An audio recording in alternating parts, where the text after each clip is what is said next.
viewers, for joining us at this news hour on Equinoxe Television, live from our headquarters in Cameroon's economic capital, Douala.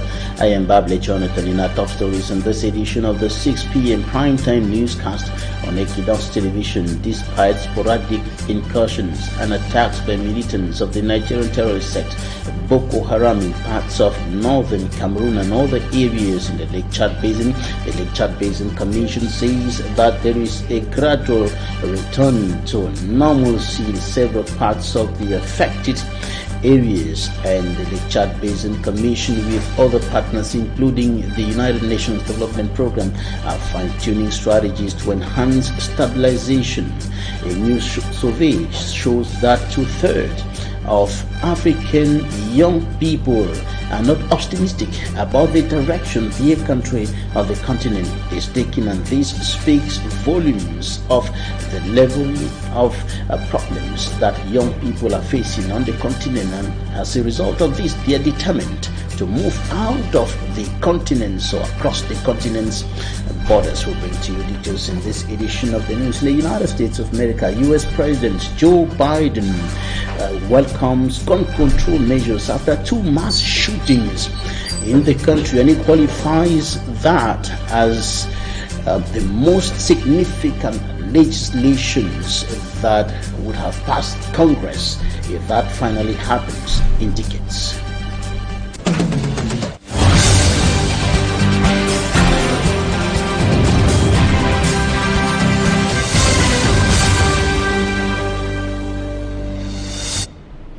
Thank you, dear viewers, for joining us at this news hour on Equinoxe Television. We begin in the Lake Chad Basin, where instability, insecurity, terror still prevail in several parts of the Lake Chad Basin member countries, including Chad, Cameroon, and of course Niger, and there are still attacks by terrorists on inhabitants of several parts of the northern regions of the Republic of Cameroon. For example, with the inhabitants of the locality known as Turu in the Mayo-Chanaga division, far north region of Cameroon, facing serious pressure threats from terrorists of the Boko Haram terrorist sector. Many of them are now living on mountain tops and on trees. But despite this prevailing situation, the Lake Chad Basin Commission says that there is a gradual return to normalcy in several parts of the Lake Chad Basin,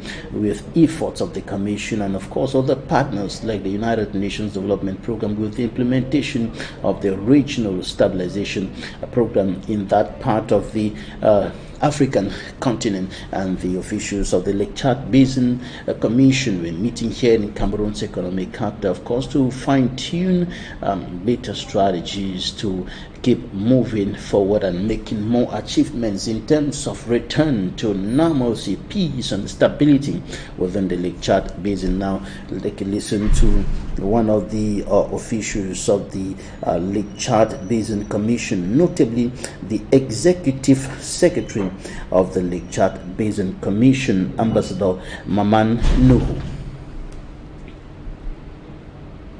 There is a bit of insurgency. I wouldn't agree with you that it is a lot, because in the last, let's say 1 year, insurgency has been diminishing in the affected areas. A lot of progress has been made. So yes, it will take quite some time before you can say that insurgency has been totally eradicated. And that is how it is all over the world. Once in a while, you will see attacks on, opportunistic attacks on soft targets by desperate Boko Haram insurgents desperately looking for food for survival. Because they are in this area now, they have been detached from their resources. So the alternative is either dying of hunger or taking the attack to a few villages that are not properly guarded. So those attacks are taking place, but Boko Haram insurgency is on decline. So the humanitarian actors are actually doing their best in order to address that. Our various governments are also doing their level best.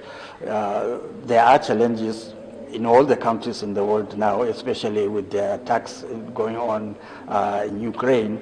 world attention has been a bit diverted from our region. So those challenges are expected. And don't forget that all our countries are just coming out of the COVID-19 pandemic. The economy is a bit down, but they are doing their level best. We expect from this steering committee guidance, orientation to the Secretariat towards implementing the regional strategy for stabilization, recovery and resilience of the areas affected by Boko Haram insurgency. This is a meeting that takes place periodically in order to look at what we have done before in the implementation of the strategy and our plans for the future, and that we get guidance from the steering committee. The steering committee is the highest level decision-making body of the regional stabilization strategy. Parts of the east region of the Republic of Cameroon, particularly localities close to the border with neighboring Central African Republic, have also been suffering insecurity as a result of sporadic incursions by rebels from the Central African Republic, and as a result of the instability in the Central African Republic, hundreds of refugees have been forced to leave their homes and cross over into Cameroon. Many of them have been living in the east region of the Republic of Cameroon for years today, and now 300 of them have decided voluntarily to return home, and their return, the event of their return the farewell ceremony was presided at by the Minister of Territorial Administration of the Republic of Cameroon, Tanganji Paul, alongside the representative from the Central African Republic and the United Nations High Commission for Refugees. Manjikan Gabriel has more. A mixed feeling that gripped refugees at the Gado Bajere camp in the east region of Cameroon. After several years spent here at Lolo and Bile in the Kadei, 300 Central African Republic refugees are leaving Cameroon to their fatherland. 150 from Garwabulai, Gado Bajere, and 150 from Baturi Kenzo. It's important for us to repatriate these 300 refugees, but in total, 2,500 requested to return. The exercise, which is going on steadily, will continue in the weeks ahead. But every month, we shall have some cars taking them to the Central African Republic. Notwithstanding the tears of joy on some cheeks, many were happy returning home. He was saying that he is very happy to return to his fatherland, and is thanking the UNHCR for taking care of them for the past years, alongside the partners assisting them to return.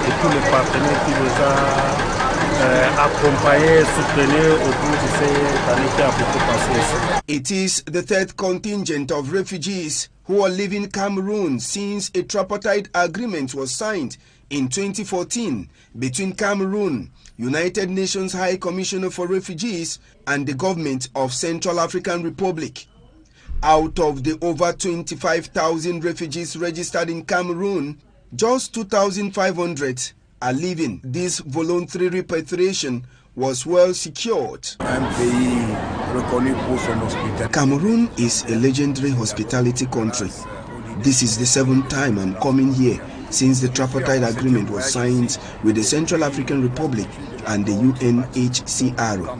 The President has instructed us to respect international convention in relation to repatriation, so we have to secure them as they are returning.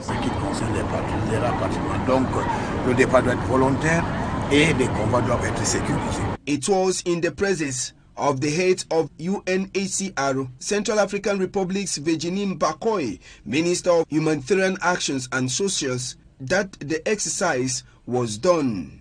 Cameroon's Minister of Territorial Administration, however, never left the refugees to go empty-handed.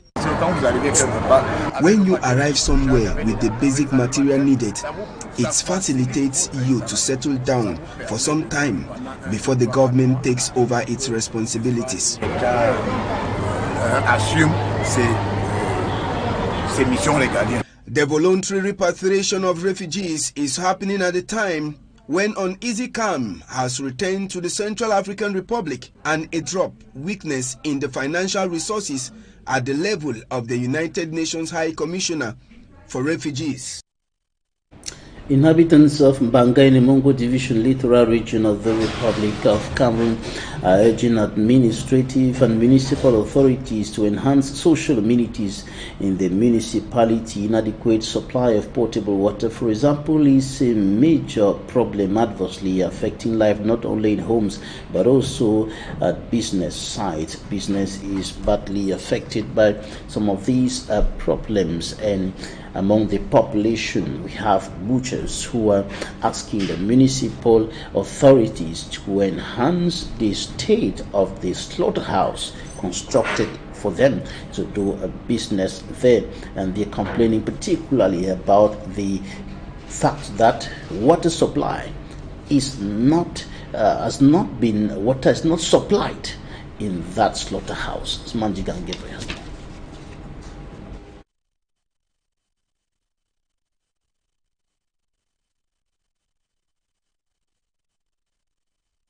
And Gabriel in that report telling us about the plights of the population of Mbanga in the Mongo Division, and particularly butchers who are complaining about the fact that water is not supplied in the slaughterhouse constructed by municipal authorities, among other problems. And these problems that are adversely affecting life in that part of the country and even threatening to provoke social tensions. Smanjikan Gabriel. A newly constructed building invaded by grass. This is the building that was supposed to serve as the slaughterhouse for butchers in Mbanga subdivision, Mongo division of the littoral region. Since the structure was put up, butchers have refused using it, advancing several reasons which the delegate of livestock, fisheries and animal industries in Mbanga enumerates. The problem there is that it is not well sited. The position is not good. Why? Because it is at the midst of the population and the town is fast growing. Secondly, the force is not large that can take all the waste, keep for some time before the tractor or anything can come and remove. Another problem is the problem of light. In Mbanga we used to have a light out for days. So when they cut light, it stays for days before it comes. So we need a generator that will always supply the energy, push the water up the tanks for us to use it every day. Added to the many problems put up as excuses for the butchers not using the slaughterhouse is accessibility. There's no good road that leads to the abattoir. The route that's going to the abattoir cannot even a truck, a wheelbarrow cannot go down and come up freely, or the tricycle cannot go down there and come up, so we have to carry the bit on our shoulders, bring it up before taking it to the market. According to the delegates of livestock, fisheries and animal industries, the building that was supposed to be used by the butchers wasn't initially meant for the purpose. The building was not meant for slaughter. It was meant for another activity and then adapted to slaughter. So if there is a modern building in the present abattoir, it will be very, very, very comfortable and our activities will move on smoothly. As it stands, the butchers in Mbanga have continued using the old slaughterhouse, which is closer to a water source, but will have to suffer carrying the slaughtered animal on a poor road to a better road before the animal reaches the market where it's supposed to be sold. Over 44,000 students of the French subsystem of education began writing the probatoire examination in the littoral region of the country. Today, at some centers, absences were recorded, and the school officials said some of the students traveled to Chad to write the probatoire examination, where the belief is relatively easier to succeed. And the Minister of Secondary Education, Professor Nalova Lianga, visited some centers today in Douala to evaluate the unfolding of the examination. And a reporter, Annabila, was with the minister and now compiled this report. Monday, June 13, 2022. Secondary school students of the French subsystem of education are sitting in for the first subjects of the probatoire examination. The famous probatoire exam, which has for several years now been at the center of a debate on whether it should be maintained or scrapped out. This because most students and even teachers complain that the exam is a blockade to several students, keeping them on the spot for many years, that is, in lower sixth or premier. For this reason, some students register in Cameroon but prefer to go take the exam in neighboring Chad. This can be confirmed in this chat between the Minister for Secondary Education, Professor Nalova Lianga, and some examination officials during her tour of some accommodation centers in the littoral region. How was it last year? More absent this year than last year? Non, cette année, donc ça c'était moins l'année dernière. Donc on a dit à certains candidats qui sont allés composer au chat.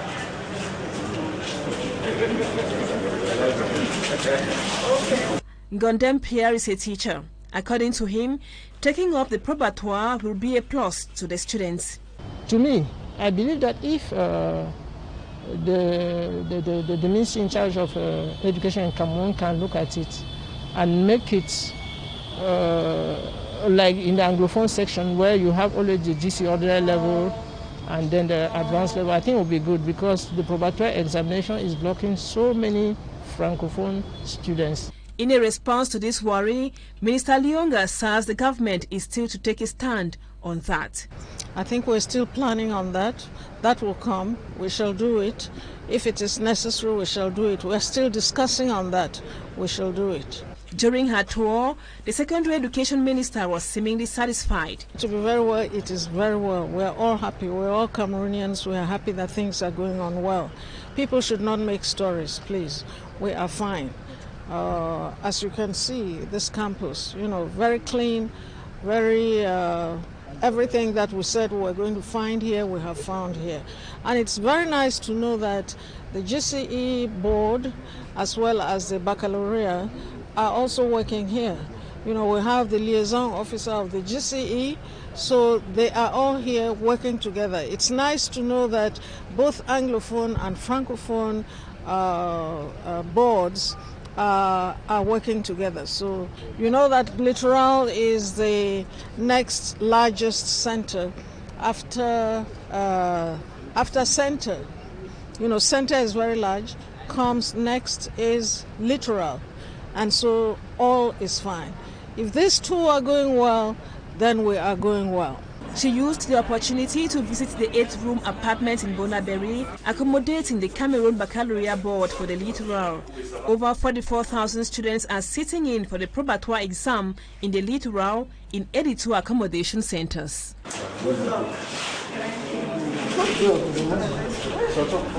Now to the southwest regional chief town, Buea, where authorities of the University of Buea are enhancing the greening of the campus of that higher institution of learning. Vice Chancellor Professor Ngomo Oras Manga is spearheading a tree planting campaign and urging others to do same in the community.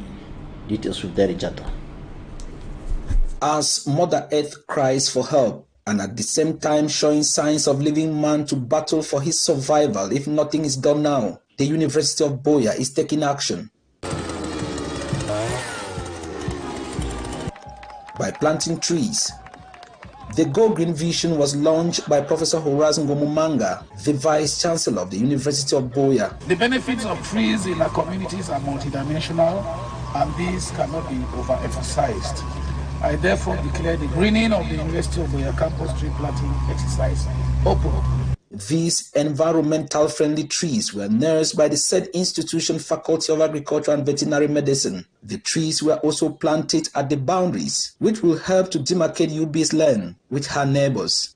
All dressed in sport attire, an indication that the University of Boya is not only striving to keep the environment healthy, but also the university family. The Vice Chancellor's Cup just ended, and today the Faculty of Social and Management Sciences is exhibiting its trophies and medals harvested from the tournament. Sport is an important thing for health. It is something which we have to take very seriously and encourage in the curriculum from primary school right up to university, and so that those who find their talents in sports can go on with sports. On the academic note, the University of Boya students have represented the institution beyond its borders, and today UB wishes to see her students do same in sport. A new survey suggests 2/3 of young African people are not optimistic about the direction of their country or the continent, but remain positive about their personal futures. And researchers conducted more than 4,000 face-to-face interviews across 15 countries for the African Youth Survey, and more than half said they wanted to immigrate in the next few years, while nearly 80% plan to start their own businesses. They said governments should prioritize creating well-paid jobs, reducing corruption, and fighting climate change to help Africa progress. About 3/4 of the participants said they saw China as the strongest foreign power on the African continent, eclipsing the United States of America, which had previously held the role. Now, after 2 mass shootings in the United States, President Joe Biden welcomes gun control proposals. He says if passed, it will be the most significant gun safety legislation to pass Congress in decades. News. To take meaningful action on gun control, a bipartisan group of U.S. senators announced the framework for the government's response to last month's mass shootings in Texas and New York. If it becomes law, it would beef up background checks and expand state red flag laws. Dr. Julie Norman, the co-director of the UCL Center on U.S. Politics, says while the package is limited, its existence is significant. It's important to note that the United States has not had any meaningful gun control legislation in almost 3 decades. So really any kind of movement will be seen as at least somewhat of a success, not going nearly as far as many Democrats and many gun control advocates would like to see, but it is still notable in itself. It should be stated again, this is right now just a bipartisan framework between a group of 20 senators. It's not yet a law. It hasn't even passed the Senate yet, but there does seem to be positive momentum. As you noticed, it's looking to both enhance and extend red flag laws, which currently exist in about 20 U.S. states, and these essentially allow a judge to deem someone as being too much in danger to themselves or others to own a gun. So it'll beef up that. It will also extend what we consider the domestic offender category to try and get around a loophole that has allowed some domestic violence offenders to have guns. It will also beef up funding for mental health and school security and several other measures. So again, these will likely be negotiated further as the bill is actually written and voted on, but it is notable that it's happening at all. And this is where we end this edition of the news on Equinoxe Television. Thank you for your time.